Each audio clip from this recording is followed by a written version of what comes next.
వరసిద్ధి నరసింహస్వామి వారి టెంపుల్ అయితే ఉన్నామన్నమాట. సో ఈ టెంపుల్లో మనం ఇప్పుడు ఒక మంచి ప్లేస్కి అయితే వచ్చాము. స్వామివారు ఎక్కడైతే పాదం పెట్టారో ఆ ప్లేస్కి వచ్చాము. మీ అందరికి ఇప్పుడు ఆ ప్లేస్ చూపిపోతున్నాను. ఎగిరేదే ఎండా నేను ఇలా కిందకి స్క్రోల్ చేశాను. స్వామివారి పాదం, ఇది స్వామివారి పాదం.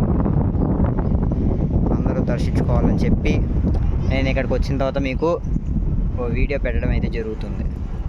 నేను ఇలా చూడండి, ఇవన్నీ దాటుకుని వచ్చి మీకు చూపిస్తున్నాను. సో అక్కడి నుంచి అయితే దారి ఉంటుంది అనమాట. మీరేం భయపడద్దు, ఈ కొండల మధ్యలో నుంచి అయితే రాలేదు.